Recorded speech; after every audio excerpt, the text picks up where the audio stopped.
Minister, 7 months ago your government was informed that ministers, people who are already handsomely paid, far more than the average worker is, have been overpaid. 7 months on, we now know that 10 serving ministers haven't paid back a single red cent, not arranged a repayment plan, not settled their account, not even taken the most basic steps of returning money that never belonged to them in the first place. And on top of that, we know that 17 former ministers haven't repaid what they owe either. A total of 27 individuals who have held high office, some of them who still hold high office, who know better, who earn salaries and pensions far out of reach of the ordinary person, still sitting on taxpayers' money. So let's call it what it is. This isn't the government's money, it's not the department's money, it is the public's money. It is taxpayers' money. And the shocking thing is the public only came to learn about this yesterday after my questioning to Minister Chambers in the Finance Committee. His explanation, Minister, if you could call it one, was that there was ongoing follow-up with the ministers. 7 months later, ongoing follow-up. Only in this government could a phrase like that be used to justify a complete absence of urgency, of discipline, of accountability or of consequence. And let's be clear about the contrast here.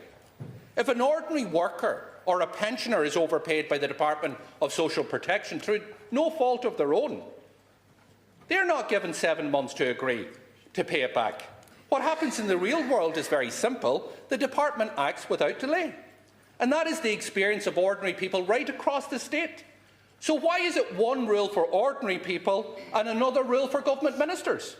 Why is the ordinary worker or pension given little or no time, yet the minister, some of them on up to €200,000, think it's okay for them not to repay the public the tens of thousands of euro that they were overpaid? And these aren't trivial sums, Minister. We're not talking about small numbers here. We're talking about amounts of up to €30,000 that are owed by individual current ministers. And still, they couldn't be bothered to pay back even 1 red cent. And these are the same ministers that decided the recent budget, a budget that left ordinary working people worse off in the middle of a cost of living crisis. And all the while they're sitting on public money that doesn't belong to them, that was asked for it to be repaid 7 months ago, and they haven't repaid it. And Minister, these are your colleagues. God knows, they could be sitting beside you. So my question is, what exactly are these ministers waiting for? And what is your government going to do about this scandal? Can you tell us today when every single cent of this public money will be paid back? No vague assurances, no ongoing follow-up. And crucially, can you please tell the Irish public what defence does the government offer that 10 current government ministers have neither paid back this money or haven't even made an arrangement to pay back this money 7 months after they were requested to do so? Minister. Thank you, Lascan Corl, and I thank the Deputy for his question. First of all, I want to very clearly point out that the underpayments and overpayments in question here have come about through a series of administrative errors in the NSSO. And critically, the cohort of people who are affected in it, firstly, are retired civil servants who previously worked, shared and whose pensions were under-calculated. Secondly, current and former ministers and office holders and retired civil and public servants. Those are the cohorts who are affected by the error in the NSSO. And primarily for government ministers, what has happened here is that through a series of government decisions where ministers took a deduction in their pay, a salary sacrifice, the question was posed, should the pension deduction, the calculation, be on the gross salary or the net amount that was sacrificed? This was obviously brought to attention to the Minister for Public Expenditure and Reform last year.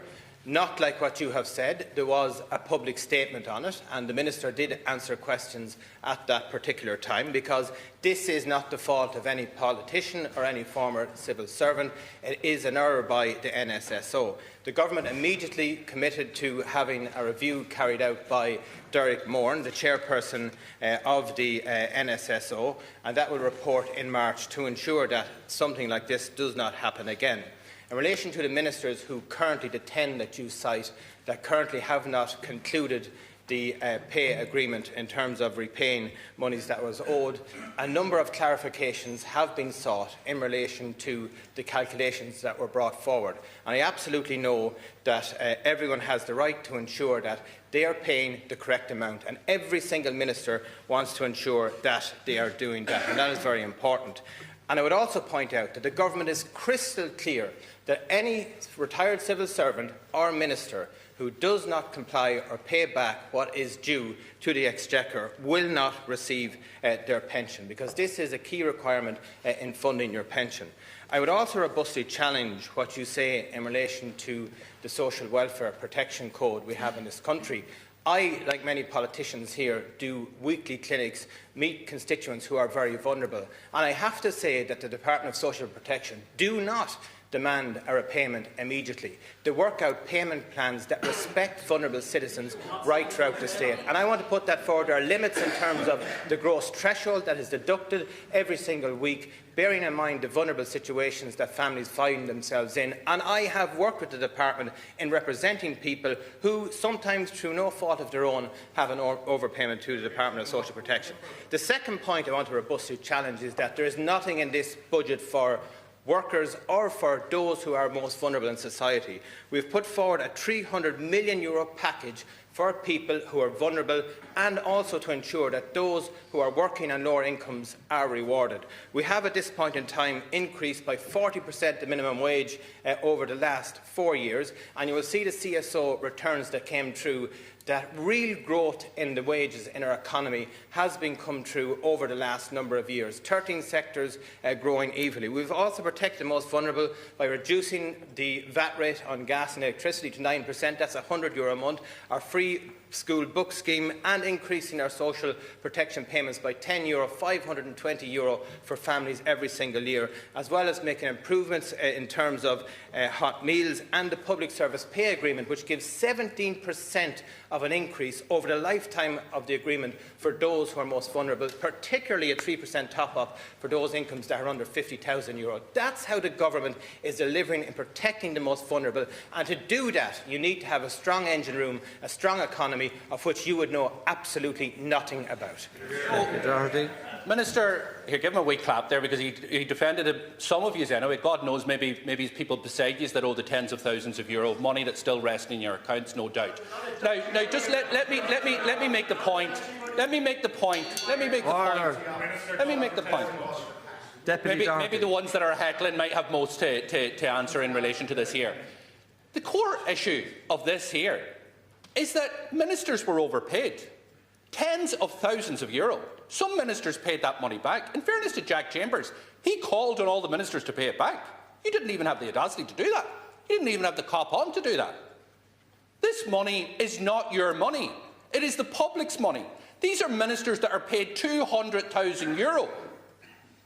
Senior ministers who are holding on to this money 7 months later. There are clear rules in relation to this here. The money has to be paid back within 12 months. Deductions of at least 8% have to be applied in relation to salaries, and ministers are holding out. It is absolutely unacceptable. And these are the absolutely same ministers that stand in front of me and tell me that they didn't leave people with disability high and dry, even though we know that they're €1,400 worse off. And I don't know to this day whether the minister that's in front of me today, yesterday or last week was a minister that owed €20,000 or €30,000 back to the public purse and are refusing to do it over the last 7 months. So can I ask you to do the decent thing and to call on the 10 ministers and your former colleagues who were ex-ministers, 17 of them, to immediately engage in a repayment plan to pay that money back without delay. 7 months on, nobody else gets that latitude. These ministers think that the rules are above them, and it is not acceptable.